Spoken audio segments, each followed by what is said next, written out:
प्यारे दोस्तों नमस्कार। मेरा नाम है विनीत कुमार। आज की इस वीडियो में हम भारत के संविधान के सबसे महत्वपूर्ण अनुच्छेदों पर चर्चा करेंगे। ठीक है, तो वेलकम है आप सभी का। महत्वपूर्ण अनुच्छेद। पहला अनुच्छेद जो है वो संघ का नाम और उसका राज्य क्षेत्र जो है बताता है, यानी कि जो भारत का जो संघ है उसमें कितने राज्य हैं, उनकी टेरिटरी जो है वो कितनी है। ठीक है, संघ शासित क्षेत्र जो है वो कौन कौन से हैं। कुल मिला के 28 राज्य हैं, 8 संघ शासित क्षेत्र हैं। ठीक है, तो टोटल जो पॉलिटिकल यूनिट्स हैं इस समय वो हैं 36। तो ये बात जो है बताई गई है भारत के संविधान के आर्टिकल 1 में। आर्टिकल 3 जो है वो बात करता है नए राज्यों के निर्माण और वर्तमान राज्यों के क्षेत्रों, सीमाओं और नामों के परिवर्तन में। ठीक है, कुल मिला के ये एक ऐसा परिवर्तन है संविधान में जिसको संविधान संशोधन अधिनियम नहीं माना जाता, आर्टिकल 368 के अंतर्गत। तो ये सब कुछ जो है हो सकता है आर्टिकल 3 के अंतर्गत इसका प्रावधान है। ठीक है, मूल अधिकारों को असंगत या उनका अलिपीकरण करने वाली विधियां, आर्टिकल 13। यानी इसमें जो है विधि को परिभाषित किया गया है। आर्टिकल 13 में जो है विधि को परिभाषित किया गया है कि लॉ क्या है, कानून क्या है। तो विधि की परिभाषा आर्टिकल 13। आर्टिकल 14 जो है अनुच्छेद 14 ये बात करता है विधि के समक्ष समानता और विधि द्वारा समान संरक्षण। ठीक है, विधि के समक्ष समानता और विधि द्वारा समान संरक्षण। तो ये बात है आर्टिकल 14 में, है ना। ये जो है कानून के समक्ष समानता की बात करता है। इसके अलावा आर्टिकल 15 जो मौलिक अधिकारों वाले अध्याय में है वो बात करता है कि धर्म, नस्ल, जाति, लिंग और जन्म स्थान के आधार पर भेदभाव नहीं किया जाएगा। और आर्टिकल 15 ही है जिसके अंतर्गत शैक्षणिक शिक्षण संस्थाओं में आरक्षण के प्रावधान किए गए हैं। कुल मिला के आर्टिकल 15 जो है वो समानता से संबंधित है और इसके अलावा वो जो है सामाजिक न्याय से संबंधित भी है। आर्टिकल 15 जो है वो सामाजिक न्याय से संबंधित भी है, यानी कि सोशल जस्टिस। मौलिक अधिकारों वाले भाग का जो अगला आर्टिकल है वो है 16, लोक नियोजन के विषय में अवसर की समानता, यानी सरकारी नौकरियों के मामले में अवसर की समानता। ठीक है, तो ये अवसर की समानता की बात करता है। और इसके अलावा सरकारी नौकरियों में जो आरक्षण संबंधी प्रावधान है, यानी कि सोशल जस्टिस से संबंधित प्रावधान है, वो भी आर्टिकल 16 में ही है। ठीक है, अस्पृश्यता का अंत जो है आर्टिकल 17 के अंतर्गत किया गया है, इसको प्रोहिबिट किया गया है। ठीक है, आर्टिकल 19 जो है वो स्वतंत्रता के अधिकारों की बात करता है। तो कई सारे स्वतंत्रता के अधिकार इसमें हैं, जैसे अभिव्यक्ति की स्वतंत्रता हो गया, है ना। इसके अलावा कई सारे अधिकार हैं, जैसे बिना शस्त्रों के इकट्ठा होना, संघ बनाना, सहकारी समितियों की स्थापना करना। तो कुल मिला के ये सभी जो हैं स्वतंत्रता के अधिकार, ये जो हैं आर्टिकल 19 में है। आर्टिकल 19 ये बहुत ही इंपॉर्टेंट आर्टिकल है। आर्टिकल 21 बात करता है प्राण और दैहिक स्वतंत्रता का संरक्षण। ठीक है, यानी कि इस आर्टिकल में लिखा हुआ है कि विधि द्वारा स्थापित प्रक्रिया के द्वारा ही किसी को उसके प्राण और दैहिक स्वतंत्रता से वंचित किया जा सकता है। लेकिन न्यायालय ने जब इसका को जो है इंटरप्रेट किया, व्याख्यायित किया, तो न्यायालय ने इसका मतलब ये लगाया कि विधि की सम्यक प्रक्रिया के द्वारा ही किसी को उसके प्राण और दैहिक स्वतंत्रता से वंचित किया जा सकता है। तो आपसे अगर पूछा जाए कि विधि द्वारा स्थापित प्रक्रिया की जो संकल्पना है जो हमने जापान से ली है, तो वो किस आर्टिकल में है, तो उसका संबंध जो है आर्टिकल 21 से है। और इसके अलावा विधि की सम्यक प्रक्रिया, है ना, जो कॉन्सेप्ट न्यायपालिका ने उठाया है अमेरिका से, तो वो किस में है, वो भी आर्टिकल 21 में ही है। ठीक है, और यहाँ पे जो 3 आर्टिकल हमने देखे हैं, आर्टिकल 14, आर्टिकल 19 और आर्टिकल 21, ये तीनों जो आर्टिकल हैं इनको कहा जाता है गोल्डन ट्रायंगल। ठीक है, यानी न्यायालय जब संविधान की व्याख्या करता है तो इन आर्टिकल्स को जब पढ़ता है तो तीनों को एक साथ पढ़ता है ताकि और बेहतर तरीके से संविधान की व्याख्या की जा सके। तो कुल मिला के गोल्डन ट्रायंगल में 3 आर्टिकल आते हैं, आर्टिकल 14, आर्टिकल 19 और आर्टिकल 21। ठीक है, इसके अलावा 86वें संविधान संशोधन अधिनियम के द्वारा आर्टिकल 21A संविधान में जोड़ा गया। हाँ, प्राथमिक शिक्षा का अधिकार किनके लिए, 6 वर्ष से 14 वर्ष तक की आयु के बच्चों के लिए प्राथमिक शिक्षा का अधिकार। ठीक है, आर्टिकल 21A इसको जोड़ा गया 86वें संविधान संशोधन अधिनियम के द्वारा 2002 में। ठीक है, आर्टिकल 25 जो है वो बात करता है धर्म की स्वतंत्रता की, अंतःकरण की और धर्म को अबाध रूप से मानने, आचरण और प्रचार करने की स्वतंत्रता। तो कुल मिला के धर्म की स्वतंत्रता के अधिकारों में बहुत ज्यादा महत्वपूर्ण है आर्टिकल 25। इसके अलावा अल्पसंख्यकों के अधिकारों में आता है आर्टिकल 30। ठीक है, आर्टिकल 30 यानी आर्टिकल 30 में ही बताया गया है कि दो तरह के अल्पसंख्यक होंगे, भाषा के आधार पर अल्पसंख्यक और धर्म के आधार पर अल्पसंख्यक। तो कुल मिला के अल्पसंख्यकों का जो वर्गीकरण किया गया है वो आर्टिकल 30 के अंतर्गत ही किया गया है। ठीक है, शिक्षा संस्थाओं की स्थापना और प्रशासन करने का अल्पसंख्यक वर्गों का अधिकार। अल्पसंख्यक दो तरह के, भाषा के आधार पर और धर्म के आधार पर। ठीक है, इसके अलावा आर्टिकल 32 है जिसके माध्यम से जो है अपने फंडामेंटल राइट को लागू कराने के लिए न्यायालय यानी सुप्रीम कोर्ट जाने की अधिकारिता है। और सुप्रीम कोर्ट जो है इस आर्टिकल के अंतर्गत फंडामेंटल राइट्स को लागू करने के लिए 5 प्रकार की रिटें जो है वो जारी कर सकती है। कुल मिला के सुप्रीम कोर्ट की रिट अधिकारिता से संबंधित आर्टिकल कौन सा है? आर्टिकल 32 को कहते हैं संवैधानिक उपचारों का अधिकार। ठीक है, और सुप्रीम कोर्ट को जो रिट अधिकारिता है ये केवल मौलिक अधिकारों को लागू कराने से संबंधित है। ठीक है, के बाद जो आर्टिकल हैं वो आते हैं राज्य की नीति के निदेशक तत्वों में, यानी directive principle of state policy में। तो इसमें 38 नंबर आर्टिकल है जो कहता है कि राज्य लोक कल्याण को बढ़ाने के लिए सामाजिक व्यवस्था का निर्माण करेगा। आर्टिकल 38। ठीक है, आर्टिकल 38। ग्राम पंचायतों का संगठन, ये बड़ा ही इंपॉर्टेंट आर्टिकल है, ये है आर्टिकल 40 में। ठीक है, गांधीवादी विचारधारा से जुड़ा हुआ है कि ग्राम पंचायतों का संगठन करेगा राज्य, और इसका तो पालन भी हुआ है। 73वां संविधान संशोधन अधिनियम लाया गया तो पंचायतों को संवैधानिक दर्जा दे दिया गया, कॉन्स्टिट्यूशनल स्टेटस। इसके अलावा आजकल काफी चर्चा में रहता है आर्टिकल 44। आर्टिकल 44 जो है बात करता है नागरिकों के लिए समान नागरिक संहिता की, यानी राज्य जो है कोशिश करेगा कि पूरे देश में नागरिकों के लिए एक समान नागरिक संहिता हो, यानी पर्सनल लॉ के मामले में पूरी यूनिफॉर्मिटी हो कानूनों को लेकर। और इस संबंध में आप देख सकते हैं कि उत्तराखंड ने यूनिफॉर्म सिविल कोड जो है लागू किया है हाल ही में। और भारत का एक राज्य है गोवा, है ना, गोवा, वहां पर लंबे समय से यूनिफॉर्म सिविल कोड लागू होता आ रहा है। इसके बाद आता है आर्टिकल 45।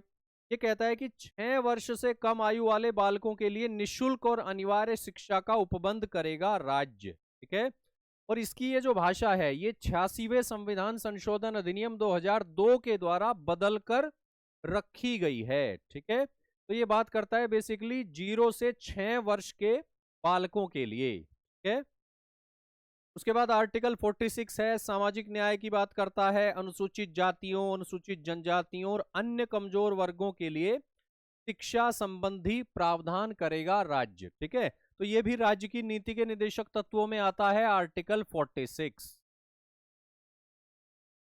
आर्टिकल 50 कहता है कि कार्यपालिका से न्यायपालिका का पृथक्करण किया जाएगा, यानी शक्तियों का पृथक्करण, सेपरेशन ऑफ पावर की बात करता है आर्टिकल 50। ठीक है, ये बात की गई है आर्टिकल 50 के द्वारा, कार्यपालिका से न्यायपालिका का पृथक्करण। आर्टिकल 51 जो है ये राज्य की नीति के निदेशक तत्वों वाले भाग का अंतिम आर्टिकल है, और ये बात करता है अंतर्राष्ट्रीय शांति और सुरक्षा की, यानी ये विदेश नीति से जुड़ा हुआ है। तो विदेश नीति से जुड़ा हुआ अनुच्छेद कौन सा है? अनुच्छेद 51। ठीक है, और कहता है कि राज्य जो है इंडियन स्टेट अंतर्राष्ट्रीय शांति और सुरक्षा की अभिवृद्धि का प्रयास करेगा। ठीक है, आर्टिकल 51A में जो है मौलिक कर्तव्य हैं जो 42वें संविधान संशोधन अधिनियम 1976 के द्वारा जोड़े गए थे। ठीक है, आर्टिकल 51A मौलिक कर्तव्य स्वर्ण सिंह समिति की सिफारिशों के आधार पर और 42वां संविधान संशोधन अधिनियम के द्वारा जो है ये जोड़े गए थे 1976 में। ठीक है, 1976 के बाद जो है आर्टिकल 72 बहुत इंपॉर्टेंट है, इसमें राष्ट्रपति की क्षमादान की शक्ति दी गई है। ठीक है, पार्डन पावर जो है वो दी गई है राष्ट्रपति की आर्टिकल 72 के अंतर्गत। और केवल राष्ट्रपति ही है हमारे देश में जो मृत्युदंड को भी क्षमा कर सकते हैं, मृत्युदंड को भी क्षमा कर सकते हैं। और राष्ट्रपति अपनी शक्ति का प्रयोग करेंगे मंत्री परिषद की सलाह पर। ठीक है, राष्ट्रपति को सहायता और सलाह देने के लिए एक मंत्री परिषद होगी जो सामूहिक रूप से उत्तरदायी होगी लोकसभा के प्रति। तो ये जो संसदीय व्यवस्था से संबंधित प्रावधान है ये है आर्टिकल 74 में। ठीक है, केंद्र के लेवल पर धन विधेयक की परिभाषा दी गई है आर्टिकल 110 में। आर्टिकल 110 धन विधेयक की परिभाषा केंद्र के स्तर पर। और आर्टिकल 110 में ही ये बात है कि धन विधेयक को सर्टिफाई करेगा स्पीकर, धन विधेयक को प्रमाणित करेगा स्पीकर, लोकसभा का स्पीकर, और उसका निर्णय अंतिम माना जाएगा। ठीक है, राष्ट्रपति जो है संसद में बजट को रखवाएगा, वार्षिक वित्तीय विवरण। तो वार्षिक वित्तीय विवरण से संबंधित आर्टिकल कौन सा है? 112। तो वार्षिक वित्तीय विवरण जो है यानी कि बजट, बजट को संसद में रखवाएगा। कौन रखवाएगा? प्रेसिडेंट ऑफ इंडिया यानी राष्ट्रपति। ठीक है, इसके अलावा अध्यादेश जारी करने की शक्ति है। संसद का सत्र जब न चल रहा हो तो राष्ट्रपति को शक्ति है कि वो अध्यादेश जारी कर सके। और अध्यादेश जारी करने की शक्ति जो है वो है आर्टिकल 123 में। ठीक है, तो ये कुल मिला के जो है विधायी शक्ति है राष्ट्रपति की, आर्टिकल 123। और इसका इस्तेमाल भी वो मंत्री परिषद की सलाह पर ही करता है, मंत्री परिषद की सलाह पर। ठीक है, आर्टिकल 143 जो है ये सुप्रीम कोर्ट की परामर्शीय अधिकारिता की बात करता है। यानी भारत के राष्ट्रपति को यह शक्ति है कि वो किसी विधि या तथ्य के मामले में सलाह मांग सकती है सुप्रीम कोर्ट से, आर्टिकल 143 के अंतर्गत। ठीक है, और इसे बोलते हैं प्रेसिडेंशियल रेफरेंस। तो कुल मिला के इसके अंतर्गत उच्चतम न्यायालय सलाह दे भी सकती है राष्ट्रपति को और सलाह देने से इंकार भी कर सकती है।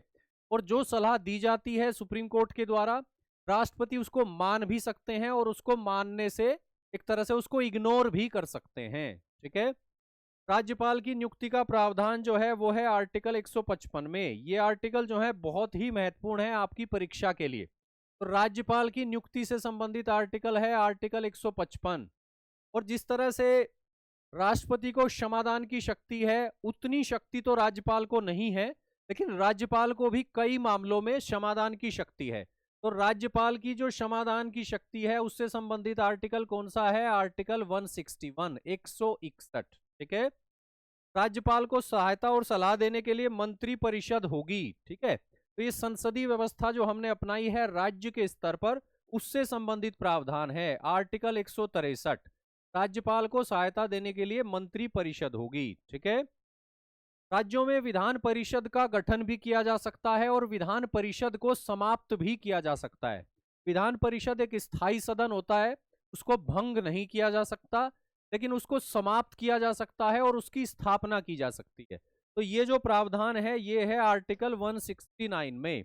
आर्टिकल 169 राज्यों में विधान परिषदों की स्थापना और उनकी समाप्ति। ठीक है, इसके अलावा आर्टिकल 200 कहता है विधेयकों पर अनुमति। ठीक है, विधेयकों पर अनुमति जो देते हैं राज्यपाल वो आर्टिकल 200 में है। ठीक है, राज्य विधायिका द्वारा पारित जो विधेयक हैं उन पर जो सहमति लेनी होती है राज्यपाल की उससे संबंधित है आर्टिकल 200, विधेयकों पर अनुमति।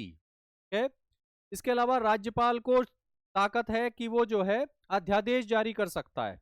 राज्यपाल जो है वो अध्यादेश जारी कर सकता है। और ये किस आर्टिकल में है? ये है आर्टिकल 213। यानी राष्ट्रपति की जो अध्यादेश जारी करने की शक्ति है वो है आर्टिकल 123 में। और राज्य के स्तर पर राज्यपाल की जो अध्यादेश जारी करने की शक्ति है वो है आर्टिकल 213 में। इसके अलावा मौलिक अधिकारों को लागू करने के लिए और इसके अलावा भी अन्य मामलों में या अन्य तरह के अधिकारों को लागू करने के लिए किसी राज्य की हाईकोर्ट जो है वो रिट जारी कर सकती है। और 5 तरह की रिट जारी करने की अधिकारिता है हाईकोर्ट को भी, है ना। तो हाईकोर्ट की जो रिट अधिकारिता है, उच्च न्यायालय की रिट अधिकारिता, वो आर्टिकल 226 में है, आर्टिकल 226। तो आर्टिकल 32 में है सुप्रीम कोर्ट की रिट अधिकारिता और आर्टिकल 226 में है हाई कोर्ट की रिट अधिकारिता। ठीक है, तो इस तरह से कंपैरिजन करते हुए पढ़ेंगे, समझेंगे। दिल्ली के संबंध में विशेष उपबंध करने वाला अनुच्छेद कौन सा है? 239 ए। 239 ए या कै आप कह सकते हैं, ये अनुच्छेद है जो दिल्ली के संबंध में विशेष प्रावधान करता है। इसके अलावा आर्टिकल 249 कहता है कि राज्य सूची के विषय पर राष्ट्र हित में संकल्प पारित कर सकती है राज्यसभा, और संसद को राज्य सूची के विषय पर अधिनियम बनाने की अनुमति दे सकती है। तो राज्य सूची के विषय पर राष्ट्रीय हित में, है ना, नेशनल इंटरेस्ट में कानून बनाने की संसद को शक्ति है, अगर इस संबंध में संकल्प पारित कर देती है राज्यसभा। तो राज्यसभा को एक विशेष शक्ति यहां पर है आर्टिकल 249 के अंतर्गत। ठीक है। विभिन्न राज्यों के बीच में जो अंतर्राज्यीय नदियां और नदी घाटियां हैं, तो उनके जल संसाधन के बंटवारे को लेकर अगर विवाद होता है तो उसका फैसला जो है कैसे किया जाएगा, इससे संबंधित आर्टिकल है 262। ठीक है। तो नदी जल बंटवारे से संबंधित आर्टिकल जो है वो है 262, 262। इसके अलावा इंटर स्टेट काउंसिल जो है एस्टेब्लिश कर सकता है प्रेसिडेंट ऑफ इंडिया, अंतरराज्यीय परिषद। तो ये की जा सकती है आर्टिकल 263 के अंतर्गत, अंतरराज्यीय परिषद। और इसको स्थापित कौन करता है? प्रेसिडेंट। को स्थापित कौन करता है? प्रेसिडेंट ऑफ इंडिया, राष्ट्रपति। ठीक है। कुछ राज्यों को संघ से अनुदान प्राप्त होता है, इससे संबंधित आर्टिकल जो है वो है आर्टिकल 275। ठीक है। कुछ राज्यों को संघ से अनुदान, आर्टिकल 275। वस्तु और सेवा कर परिषद यानी कि जीएसटी काउंसिल। ठीक है। वस्तु और सेवा कर परिषद यानी कि जीएसटी काउंसिल, ये किसमें है? आर्टिकल 279 ए। बड़ा ही महत्वपूर्ण आर्टिकल है।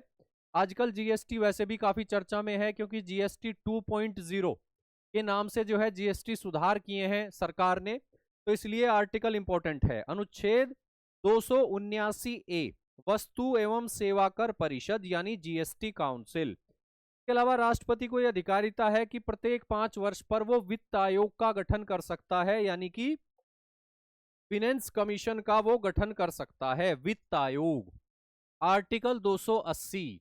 के वित्त आयोग यानी फिनेंस कमीशन का गठन कर सकता है प्रेसिडेंट।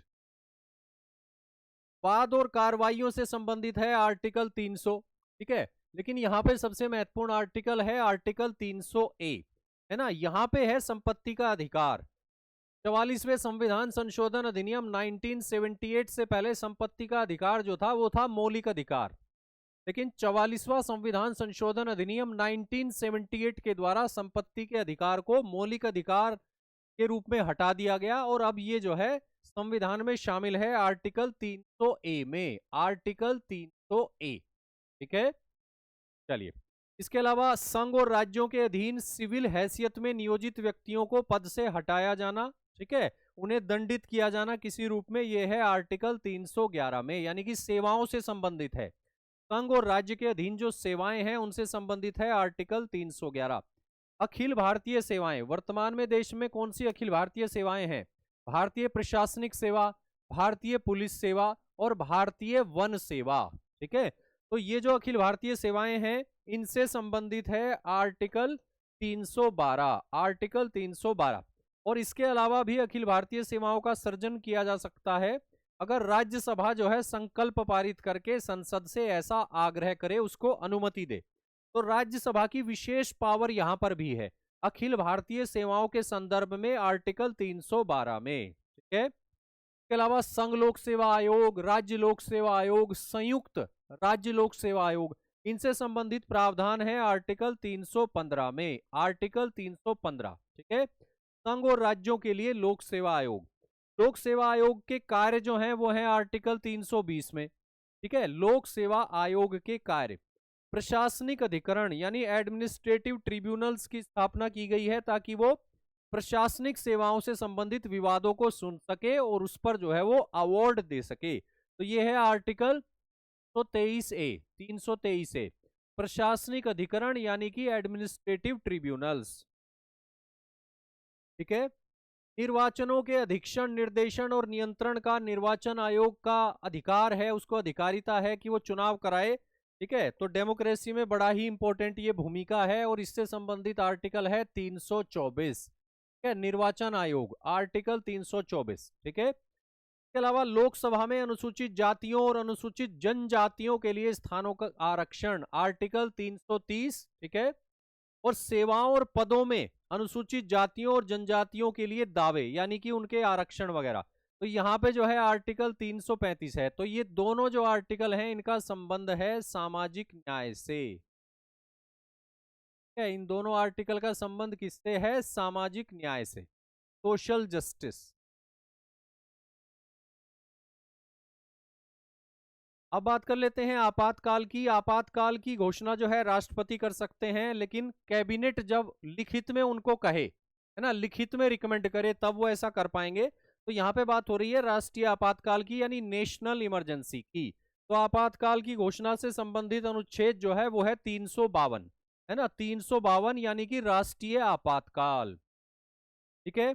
राज्यों में अगर संवैधानिक तंत्र विफल हो जाए, यानी कि राज्यों में राष्ट्रपति शासन लगाना पड़े, या तो राज्यपाल की रिपोर्ट के आधार पर या तो बिना राज्यपाल की रिपोर्ट के, तो राज्यों में संवैधानिक तंत्र के विफल हो जाने की दशा में उपबंध, मतलब आर्टिकल 356, राष्ट्रपति शासन, आर्टिकल 356। संविधान संशोधन अधिनियम, है ना, संविधान संशोधन किया जाता है आर्टिकल 368 के अंतर्गत, ठीक है। कॉन्स्टिट्यूशनल अमेंडमेंट का जो प्रोसेस है वो है आर्टिकल 368 में, ठीक है। तो संविधान संशोधन से संबंधित बहुत ही इंपॉर्टेंट आर्टिकल है ये। कौन सा आर्टिकल है? 368, 368, ठीक है। तो दोस्तों आज जो है इस वीडियो में हमने भारत के संविधान के सबसे महत्वपूर्ण अनुच्छेद जो हैं देखे हैं। तो इनको जो है आप याद रखिएगा, समझ आप गए ही होंगे, ठीक है। आगे इसी तरह की वीडियो मैं और लेकर आऊंगा आप लोगों के लिए, ठीक है। पॉलिटी अमृत सीरीज की अगली वीडियो जो होगी वो होगी सुप्रीम कोर्ट के महत्वपूर्ण निर्णयों पर, यानी सुप्रीम कोर्ट ने कौन से महत्वपूर्ण निर्णय दिए हैं, ठीक है, और उन निर्णयों में क्या क्या कहा है, ठीक है। तो अगली वीडियो तक आपसे जो है विदा लेते हैं। आप सभी को शुभकामनाएं। नमस्कार।